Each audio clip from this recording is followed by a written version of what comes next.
Knowing what your other work also focuses on, just in closing, talk about why it's important to disengage from the system that's become predatory in so many ways, from food freedom to our civil rights and on down the list, abusing the Constitution and more.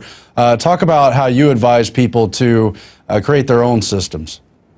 Well, the primary strategy of globalization and of elitism is centralization, and centralization requires the removing of options from a system until the populace is left with only one, your option, the option you want them to have.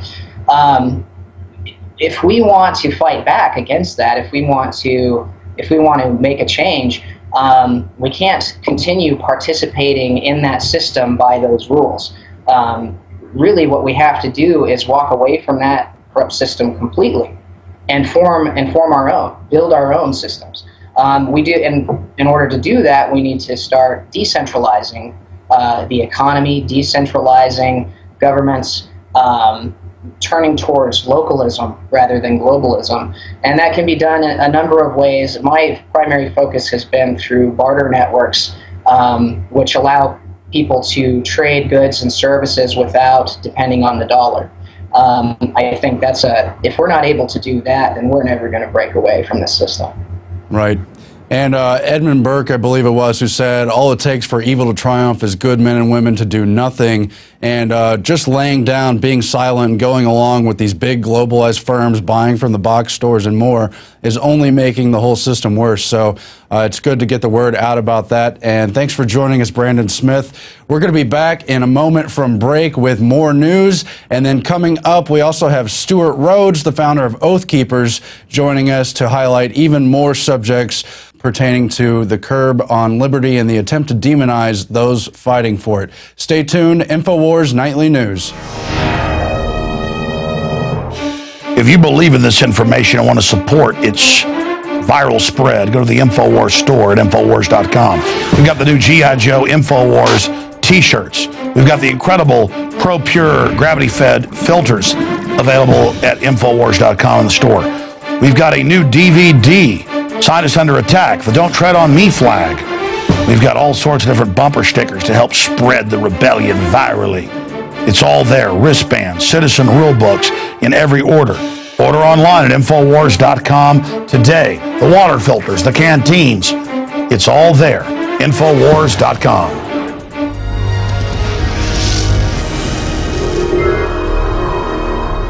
And we are back for break. Again, I'm Aaron Dykes, sitting in on the INFOWARS Nightly News. Just a quick reminder, don't forget about our 15-day free trial for PrisonPlanet.tv through the end of November. And, of course, our great holiday specials where you get 44% off of a yearly membership, $39.95, that you could share with up to 5 friends, or you could get it with 18 physical DVDs, great for gift giving with the membership, that you can also share for $129.95. Those are great specials. You may have forgotten we're in an economic crunch and we do need your support as well. But back to the news, the most recent and 11th GOP debate focused on, among other things, the Iran attack. The debate, of course, was sponsored by a neocon institute, and even many of the questions were asked by some of these foreign policy wonks who always want more war. Of course, the one candidate they tend to ignore is Ron Paul, but he said if they want to bomb something, it's their business and they should face the consequences, Ron Paul said. Israel is quite capable of taking care of themselves. He said Americans should not be comfortable with any military action without proper declaration by the United States Congress. Bringing up the Constitution instead of more cries for war. That's strange. Of course, we have some of the clips from Ron Paul at the debate. We'll give you some of those highlights right now. I think the Patriot Act is unpatriotic because it undermines our liberty. We have drifted into a condition that we were warned against because our early founders were very clear. They said, don't be willing to sacrifice liberty for security. Today, it seems too easy that our government and our Congresses are so willing to give up our liberties for our security. I have a personal belief that you never have to give up liberty for security. You can still provide security without sacrificing our Bill of Rights. And that was in response to Newt Gingrich really calling for more Stasi-like behavior here at home. Of course, the rest of those highlights are up at INFOWARS.com, and I'm sure you could find the rest of the debate elsewhere on YouTube. No reason to go to CNN to watch it. Now, in the food safety realm, a new food bill in New Zealand is alarming because it appears to take away the human right to grow food. The new bill would make a quote, privilege and not a right to grow food. And it goes on to discuss the lack of supposed right to grow food and share it other than government-authorized food, makes it illegal to distribute food without authorization, and defines food as anything including nutrients, seeds, natural medicines, essential minerals, and drinks, including even water. All your just most basic rights. And there's a whole lot more in this article from Investment Watch, but a troubling sign, of course, as we see similar moves here at home. In other news, BPA has been found to spike 1,200% after eating a can of soup, according to a new study. This is a report in AFP. And it says people who ate canned soup for 5 days straight saw their urinary levels of the chemical bisphenol A spike 1,200% compared with those who ate fresh soup. Of course, you've seen our reports warning on BPA over the years. They've known what it does for decades, and yet there have only been warnings and calls to ban it in more recent years. And while it's encouraging, there is a trend to ban many of the plastics and food cans that have BPA. A lot of the substitutes are just as dangerous. You saw that report with Mike Adams last week. Now, also from Mike Adams of naturalnews.com, a great article where he outlines 10 outlandish things the scientific controllers have in mind for you in the near future. And just to give a little background on this article, it really is preferencing a lot of the long-term goals the globalists have outlined, the kind of stuff the Huxley family has been closely tied to, portrayed in Brave New World, among other things. And Mike Adams writes about the corporate-driven science, which is different from the real science we need to explore our universe and find solutions. But instead, this type of science has its own agenda. It's partially profit-driven, and obviously there is a control attempt in place as well. And he's got a long list here. We'll go through a lot of it. He talks about the organ harvesting from genetically modified patented pigs. This is something in the near future. We've reported on it in some of Alex's YouTube videos and a whole lot more. It's a cross-species human-pig hybrid, and they're going to grow supposed replacement organs, all genetically modified. Who knows if it's safe, but obviously it'll be sold at a premium. So whose life will it save? Those who can afford it. That's the kind of thing you will see in the future technocratic state. You also see the rise of behavioral vaccines to rewire your brain and eliminate dissent. Now, what exact form this may come in and when is somewhat in question, but this type of chemical lobotomy was talked about in the early 50s by very like Bertrand Russell, who speaks for the elite directly. You've heard before about his quotes, including how diet, injections, and injunctions will create the kind of character the state desires, about how they'll have a separate class of people, the intellectual ruling class, and other types of information for the dumbed-down masses that they only use for their benefits to society. And you've seen also proposals to put things like lithium in drinking water ahead of fluoride to help keep mood in check and more. You've seen proposals for vaccines that will curb mood, fight addictions, fight obesity, and a whole lot more.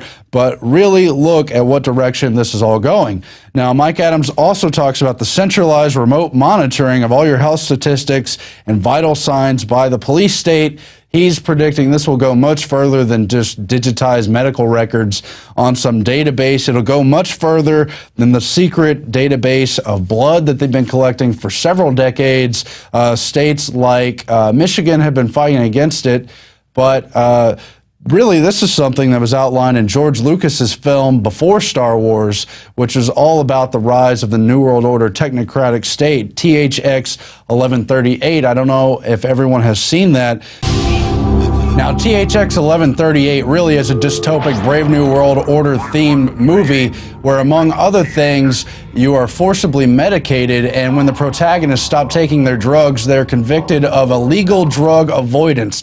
That's exactly the kind of thing Mike Adams is talking about here. And it may seem like fiction, but this stuff is pre-programming for the direction we know these New World Order entities are going. And by the way, George Lucas talked about the New World Order, knows all about it. Mike Adams also brings up the total secrecy of all food ingredients, sources, and places of origin. This is already underway. As you well know, the GMO powerhouses have fought and fought to keep labeling off of their genetically modified foods. They don't want people alarmed about the fact that genetically modified foods may have bad consequences. They don't even want people to know the differences. And most of all, they don't want to be able to link any of the bad effects back to those companies specifically. They want to keep the burden of proof extremely high.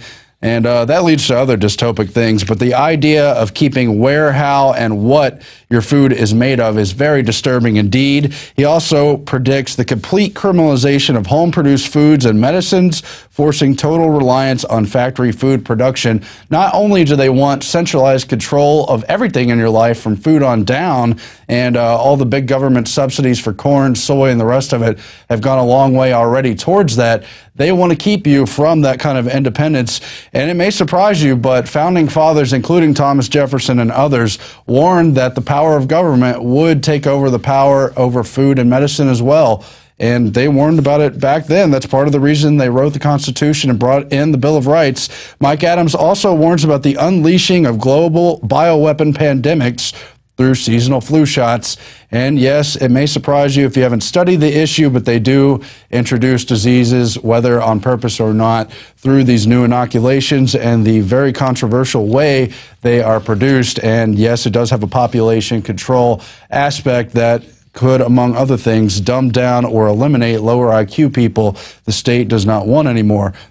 He also predicts the total government control over your reproduction and genetic code of your offspring. This is also happening. You've seen that in themed films like Gattaca, but it's really the rise of A, global infertility since the rise of global government, and it's B, a brave new world order system where the state authorizes who's born, and they will hold the solution for infertility at a cost, at a premium, and only those the state approves of who work within the state systems will be allowed to have children. It's sad but true, and if it doesn't seem possible, I encourage you to do further research. He also predicts wireless brain implants used by law enforcement to pacify crowds, and the genetic engineering of super soldiers, as well as the use of electromagnetic activation of metals and crystals injected in you through vaccines that could cause you to stand down or be immobilized. It could all be done in the name of science.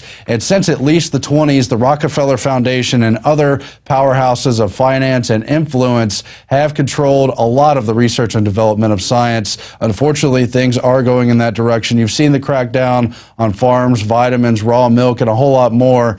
And we better be on watch for this kind of thing. There is a transhumanist agenda, by the way, and that has a lot to do with the Huxley family. Alex asked me a few weeks ago to do a report on Julian Huxley, Aldous Huxley, and their influential grandfather, who worked hand in hand at the Royal Society of Science in the UK with Darwin to use evolution as a wedge for what really was eugenics control.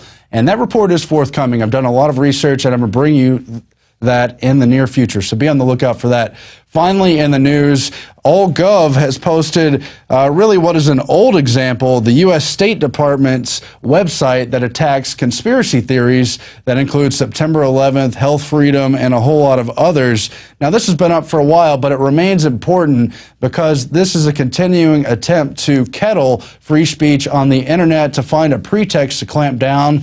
You saw their attempt to brand the water pump failure in Illinois as a cyber attack. That failed in the short term, but they will increasingly blame all sorts of things on the internet and the proliferation of free speech therein as they bring in more controls there and try to clamp down on the population in general. And so with more on the state's attempt to demonize opposition under the guise of conspiracy theorists and a host of other labels, we turn now to Oathkeepers founder Stewart Rhodes, also a constitutional lawyer and has many